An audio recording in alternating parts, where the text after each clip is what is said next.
Alright. Patch notes. Let's do it. Let's go. Warriors, welcome back to the show. And to join us for this next segment, we have JC. You know him, you love him. My man, welcome. How you doing? Thank you. I'm doing good. What about you? I'm doing really well, actually. Awesome. The sun is shining. We're talking about a new season. We've got stuff to talk about even past this. It'll be very nice. But we are going to talk about patch notes real quick. These are what you can expect come the season, September 15th. Patch notes. And to start off, we're going to talk about dodge attacks. We have some characters in the game that have them, some that don't, but we're bringing them to the ones that don't. So, JC, Warden, Highlander. So, like we've previously announced when we came back from, I think, the last testing grounds, we're adding new dodge attacks to all 5 of these heroes. So, Warmonger, Centurion, Blackbriar, Warlord, and Highlander. Max has a gorgeous video that show you what the dodge attacks actually look like. Okay. So, they're, except for Highlander, they're all done with the light attack button. They're all dodge light. I don't know how I feel about that. They're all done 300 MS into the dodge. The lights that looks like Valkyrie's animation. That's very Highlanders weird. with heavy made a bit more sense for Highlander, considering we want him to be a bit better in defensive stance. Actually. For Highlander, they're also only is it that same one? Do you have a follow up for Highlanders? That's my question. Dodge attacks for when you're dodging, so you're okay. And one thing that's important to note is that they also all have iframe, so that's really good. For all of these heroes, especially everybody but Highlander, you'll notice that they don't have like huge hitboxes, big trajectory, a lot of other stuff. That's because we designed them on purpose to be usable and be good at dealing with bashes specifically, but not necessarily be really, really good dodge attacks in the sense of I'm going to be target swapping them and doing all those crazy things that some heroes are known for. This is literally just to make sure that Valk's animation being used for able to Blackbriar as well. That's efficiently weird. deal with bashes. I don't like that. Even though Blackbriar could feels from nice. Neutral, when you're in chains, you couldn't really go into. I don't know if that's a reused bulwarks. animation though from a different character. That's the idea here. It feels like it might be to be good, but not be the best. These are solid. These are very solid. I do like. They're a little bit riskier to use because they're on light inputs most of the time, and so we want to take the direction a little bit, so that makes a bit of sense there. Right, awesome. Cool. Very excited to be bringing dodge attacks, especially for like Centurion and like Highlander. I've seen a lot of people talking about those many Reddit threads that I have seen. So let's move on to hero fight improvements. JC, what do we have here? Yeah, so we're doing a lot of changes to a lot of heroes this time. It's, I would say, 99. Okay, Warden, Warlord, Berserker, Kensei, Shigoki, and Zhanhu. Oh! Okay, it's costing less stamina. Okay, I'm not gonna... Okay, buffs. Interesting. We really wanted to focus on Nuxia raising some heroes, getting them buff. to be a bit more meta. Not necessarily be like must picks or whatever, but really focusing a lot on like some quality of life slight stuff, buff, but making sure it's they're more not playable, really much of anything. Raising up the bar a little bit. It's still pretty first bad. we have zone attack cost. Still pretty bad. I see a lot of numbers here. A lot of numbers. There's a lot of numbers there, right? So I'm not going to go through all of them, but basically all of these heroes have lower stamina cost for the zone attacks. So each one is like the different attacks. We didn't forget about them. We did a lot of changes here, so we're going to get to them eventually. Not bad. But that's kind of the idea here. We wanted to lower the cost for all of these zone attacks to make sure that they're not very nice, especially for Zhanhu. You're not wasting half your stamina. Because I can only get like 3 off. This is a big buff from characters for like Warden, for Zhanhu. Those are very, very big buffs. For some other heroes, it's still a bit less, but it's still like it's a bit better. And we didn't go with a really completely standard route. We went to it like on a case by case basis, right? So sometimes it's better that they're 30 because they're faster, or they have properties. At 20 because they can be fast with no properties. For multi-hit zones as well, we did a lot of changes there. Not bad, not bad. Make sure we're in a good spot here. Yeah, all right, not bad, Beautiful. not bad. Lots of numbers, but we also have some specific changes for some heroes that we also want to go through. Yeah, so wait, charged heavies now cost 12 stamina. Hitokiri, we have like very, very small quality of life things, but Berserker's got more health now. Nice. Nice. Warden's chain lights are now 500 MS, down from 6. Side heavy finishers are faster on. We should have done that a while ago, so it's good that we have them now. Warlord has updated trajectories and forward movement on 4 board and blade. That's the heavy attack that you do when you're in full block stance. It'll help you catch people that are dodging. Step forward a little bit more. You can't really just backwalk it anymore. All right, nice. I know. Berserker has 10 more Kenzo's HP. Gonna like that. Should help reinforce the hero's Berserker's got more health trader identity and make him a little bit less squishy. That should be good. Orochi's side finisher is around 700 MS, down from 8. The idea here is that we want players to actually use Orochi side heavy finishers in group fights. Instead They of already lights have gunning all the time? huge trajectories. They're very, very good. But at 800 MS, they were a little bit too slow. So at 7, we're hoping that they're going to be a little more useful. And on top of that, because they are 7, Feint the guard breaks should be able to catch a bit more things. So I'm really looking forward to see how that pans out for that one. Okay. And finally, Hitokiri, his charge heavy attacks now cost 12 stamina. They used to cost 25. Before the CCU, those attacks specifically did not have an additional stamina cost when they were parrying. Okay. That's why they used to cost 25. Now that all those things are removed, we've decided to revert that change back, and now they cost 12. Gives a bit more stamina economy for Hitokiri. Should be really good down the line for this hero as well. Nice. All right. Fair coming enough. with this, but now we have even more deep dive, even more granular just details. We're starting with Peacekeeper. Yeah, more, right? Okay, so Peacekeeper. Peacekeeper, we've adjusted a couple of things. The dire cancel. I don't think you I can now like this cancel already. the recovery into a dodge Gross. from Sounds 2 gross. to 3, 200 Wait, to let's 200 listen MS. to their reason. It used to I don't be like Peacekeeper at all, static but at let's listen to the 233. reason. So this should help Peacekeeper actually do more dire cancels and be able to dodge out of it, give her a bit more safety in group fights. And then we have, they're a little bit it might be a bit hard to understand right now, but basically what we've been doing for dashing thrust and the throws together is that we adjusted the time that you can perform a dashing thrust when you're doing a front dodge. So it's from 3 to 5, and it used to be static at from 2 to 5. Sorry, it used to be static at 3, and throws have a little bit less recovery. The intent here is that you should be able, with a Peacekeeper, to throw somebody, get them to wall splat, and then do a dodge for the heavy every single time without having to worry too much about positioning, timing, and all that sort of stuff. So it should be a lot more consistent to land now. Then we have the only nerf in the entire patch, which is the stabs after a guard break for Peacekeeper. They used to deal 38, which was way too high. So we've adjusted the bleed damage a bit of how it works there, and it now deals 28. It's still above. That's doing too much because you're spending more stamina. You get all that stuff. You get a little bit more stuff there. But at the end of the day, it's a lot more in line with the rest of the cast. We've also increased our forward movement on every single one of our neutral, chained, and finisher attacks. You used to be able to backwalk her a little bit, and it was she had a hard time sometimes reaching you. So with these changes, it should be a lot easier for her to really keep the pressure and stay in. We've also updated the trajectory for the zone attacks for the first strike, so that it matches the weapon a lot better. The trajectory is a bit bigger. It's not it's less angled, so it works better. And finally, this one's a big one. Her crossbow feat, which is her tier 3 feat, it has a pretty short cooldown, and it used to deal 25 damage straight up, right? Which was still good. But now what we've changed it to do is it deals 15 direct damage and 10 bleed damage over 10 seconds. So it still deals 25. Is that only for Peacekeeper? But that bleed damage there is super important. It really lets you open up her kit, be able to get those unblockables in, get the synergy with other bleed heroes, and it's a lot easier to land at. You could go externally, because that's a lot of complaint that players have had, that externally Peacekeeper couldn't really do anything. Now when she has her feat 3, you can actually start to apply a lot more pressure when you're external with her. Yeah, except for that guard break. I'm looking forward to playing Peacekeeper, but here we have Lawboy. What are we doing at Lawboy? Lawbringer, hello. Right? So Lawbringer doesn't have a ton of changes. Basically, we've done a big pass of adjusting the forward movement on all lights and side heavies. attacks, Side heavies. All right. We've updated the weapon trajectories for the side heavies. They should no longer just phase through some external opponents. That should work much better. Silly. And we've also did a little bit of a pass on the input comfort for the parry follow-up. Okay. So you can now perform them 66 ms before. And because of that, we've also had to speed up impeding riposte, which is the kind of the impale that we have after a parry. That's actually really nice. So that it would still fit. Basically, those are just 2 changes that they're meant to be quality of life changes, that it's going to be a little bit easier to do these parry punishes. All right, nice. All right. Kensei as well. Right. So Kensei, all of his changes rely on they all revolve around his top heavy finisher. You could before just always, every time you saw unblockable, just roll away and deal with everything.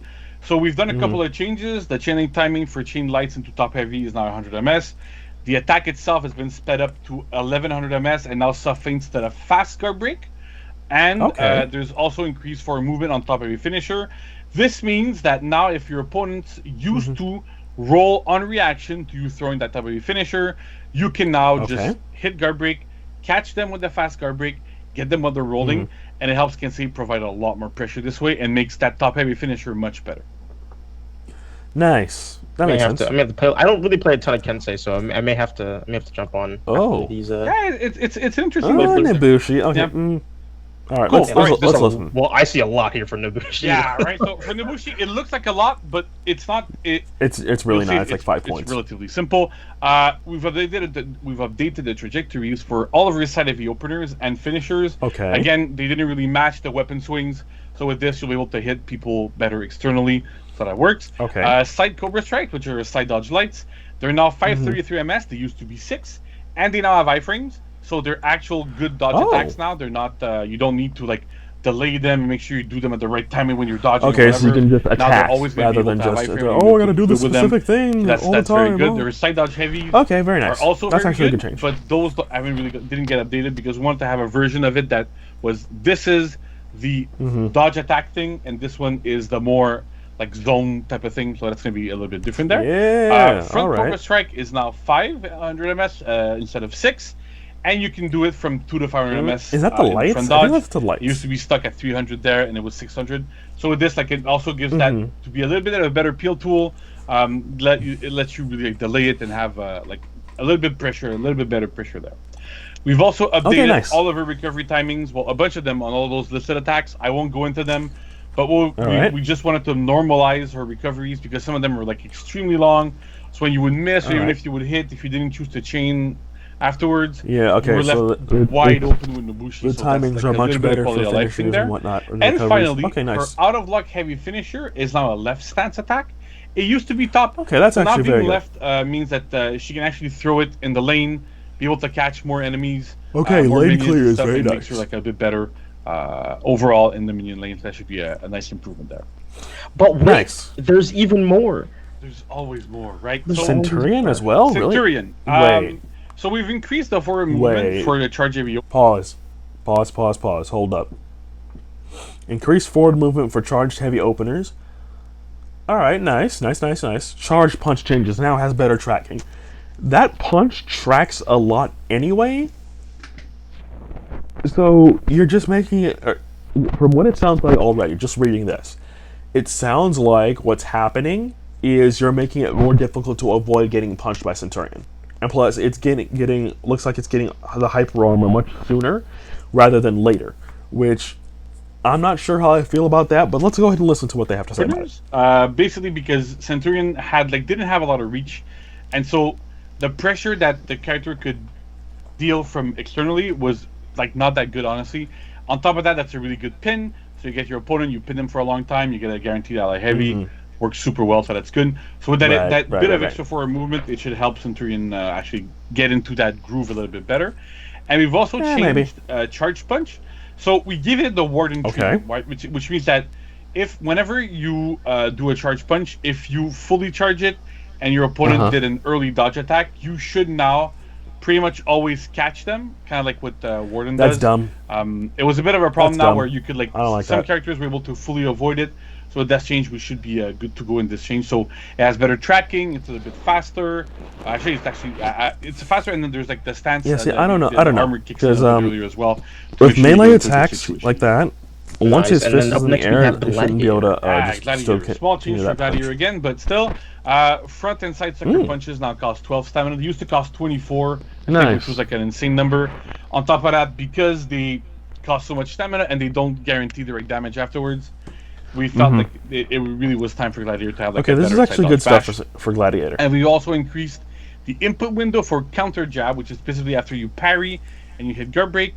We increased the window by 400 milliseconds. It's huge. All right, nice. It makes a big difference here. It should be much better here. Should like the input comfort, you have a lot bigger window to hit the button, so that should feel much better. Very nice. Gladiator. My Shaman favorite, as well. carnivore. Yeah, Shaman, right? So Shaman has a couple of changes. Okay, I'm actually going to listen. Heavy finishers have a bit more forward movement. Again, one of those heroes that like was a bit lacking there. So target swapping or even against the same target, sometimes you could backwalk. It was a bit hard to really catch up to opponents. So with this, it should feel better at least. It's not a massive increase, right? But it still makes a bit of a difference here. Her left heavy finisher is now 900 MS. It used to be, I think, 1,000 or 1,100. I'm not sure. But you used to be able to, on reaction, see unblockable, and then your opponent would just hit light and beat you out of it every single time. Now, Yeah, that's at annoying. 900, if your opponent mashes light after you perform the light, so Shaman does light into less heavy finisher, and your opponent mashes light in between, you're going to trade with Shaman. This means that Shaman's going to win the trade because she deals a lot more damage with those heavy finishers than a neutral light. But still, it's something we're trying out here where it's still interruptible, but at the same time, it's a trade where Shaman wins. So we want to see where that goes. Okay, yeah, fair enough. In that aspect. We've also lowered Predator's Hunger's stamina cost to 12. So that makes it, like, again, it helps with the stamina economy. And we've also removed the stamina penalty when you're switching from Wildcat's Rage, which was Dodge Forward Bash. Actually, no, that's Dodge Forward Heavy, and Predator's Mercy and Hunger, which are Dodge Forward Bash, right? So the idea here is that Dodge Forward or Dodge Back is that you could do like Dodge Forward Heavy and then tap Guard Break while that was going. She stops, puts her weapons away, and then keeps going forward. So you could switch between the two kind of different attacks. But when doing that, it would actually cost you stamina. And so because you've already paid the stamina up front once, we felt like that wasn't really necessary anymore. So we've decided to remove it. Really gives her, again, better stamina economy. Nice. So you should be more free to be able to use that little bit of a mix-up there more often. Nice. That's good stuff. Oh, Blackbriar as well. Right. Blackbriar, right? So we've increased Tenebrous Trust for movement, so that does for it heavy. We really wanted to be able to catch more people. So this should be... It might not still be the best roll catching tool or whatever, but at least with that bit of increased movement, you should be able to catch people from a bit further away, so that should help. His sprint attack is now 700 MS. Used to be much slower, dealt a lot more damage. But the sprint attacks literally just completely useless. Aren't very good. It's sad to say, but it really wasn't good. So at that speed now, with that damage, it's a lot more in line with what other sprint attacks are. So that should work quite well. Okay. And finally, Bulwark Slash. We've lowered its guard break vulnerability to 100 MS, right? So that's gonna be similar to like Kyoshin and some other heroes that can attack out of their down stance. And the big thing here is that beforehand, if you were against a Blackbriar and you went to down stance, you had a guaranteed guard break every single time, because reacting to that down stance, Blackbriar didn't have anything he could do to actually beat that guard break. So now Blackbriar does down and then heavy right away. If you try to guard break, you're gonna get hit by that heavy unblockable. So it gives Blackbriar a little bit more safety here, lets him use that attack a little bit more often, and makes him a little bit less vulnerable as well in these kinds of situations. Yeah, okay, less vulnerability is nice. We like that. Yeah. Oh, Warmonger too. Right? So Warmonger. Wait, what is that? So her heavy... Wait, first off, did he just say War Mommy? It's not like he said War Mommy right now. Okay, but let's see. Okay. What? Okay, so it's heavy. So 100 milliseconds into the attack gets the hyper armor. Okay. So the slap gets 8 bleed damage. The stab is at 7. I think Claw Slash is the heavy. Well, let's have a listen. Now gain uninterruptible stance. That's armor for people at 100 MS. It used to be much later. This is to be like a lot more in line with other heroes we've been doing that have that type of armor in their finishers. Should let her trade with dodge attacks a lot better. Give her a lot more safety in group fights. Let her land those heavies. That's very good. And then we've done changes to Praying Claw. Right. So Praying Claw used to be just a regular bash, didn't really do anything. Slashes you with her claws. So what we've done is that Praying Claw itself now deals 8 bleed damage up front, but to compensate, we've lowered the damage of the stab and the slash. So like that makes sense. So that you still deal the same amount of damage when you're doing those follow-ups, but at least you're gonna get a little bit of bleed off of the claw itself. Helps you synergize with like the bleed heroes, so like Nobushi, Shaman, Peacekeeper, all that sort of stuff. So we're hoping that it'll give her a little bit more utility, maybe create some synergy with comps, and at the same time make the hero just better in general, having a little bit more upfront damage. Yeah. Okay, nice. And then we saved the best for last, of course. Griffon. Oh, Griffon. Daddy. Yeah, right. So Griffon, again, Veteran's Lesson, which is the heavy finishers. They gain uninterruptible stance at 100 MS, down from 5. Again, it's to be able to trade better, have more safety in group fights. That works quite well. And we've also done some changes to Mind Cleaver, which is side dodge heavies. So the missed recoveries are a little bit faster, and you now gain defense at 500 MS, so it makes them a lot safer, right? Whenever Okay, you so do you can them, actually block sooner. you would be left wide open for a super long period of time. So now Yeah, that's target ridiculous. swapping those attacks in group fights should work way better. Should have more All right. effectiveness. So that's kind of the idea here for Griffon. So that's pretty much it, right? Yeah. Yeah, I believe so. Yeah. That was a lot that we covered. And like, you know, if you want to go back and read some other things, or if there's Okay, yeah, no, this is a lot of good anything stuff. that you A lot of missed, good stuff. you can A lot of always these go ahead and characters read the patch definitely notes needed some over on our buffs. website. I don't Make sure mind we have Warmonger's everything changes, there but I mean, listed, we'll have to wait and see everything once they're nice in and hand. tidy for Really. you. But JC, how you feeling? I'm feeling really good. Like, honestly, this is really cool. And there's one more thing I'd like to announce really quickly. We're aware that a lot of players are asking for Jormungandr rework. Yes, please. And I can confirm when it's coming in a testing grounds. Not for this season, unfortunately, because we're taking our time with him. We want to make sure that we get to the right spot with the hero, and present something that's going to make a lot more sense. So it'll be coming up, not in this season, in the future. But we have not forgotten about you, Yorm players. Definitely not. We know a lot of players love the hero, love the faction, love everything about the hero. It's super cool. The Yorm faction is quite nice. And sometimes, like, you know, things change, and we want to make sure that we get the right. Want to find the right direction for the hero, so we're taking a little bit more time with it. Nice. But still, we're gonna get there. It should be super awesome. All right, so Yorm rework is coming. Yeah. All right, Jormungandr rework is confirmed. Okay, very good. I like it all. Now, for a lot of this stuff, I'm gonna have to wait until we get it in hand, because a lot of the more annoying characters, Peacekeeper, Nabushi, Centurion, those 3 characters are very annoying to me, and the rest I either play or main, play for fun, or just outright main.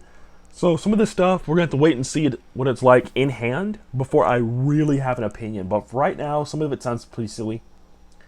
And the buffs are pretty good. The stamina changes for a lot of those characters really, really good, especially Zhanhu, who definitely could have used a change with the stamina, because the zone attack for Zhanhu is so crucial, especially for minion clearing. Like, because really, before you get that new Kabuki, using zone was honestly very risky, unless you were doing had winner's advantage or fast recovery already as feats. So unless you have those two, and you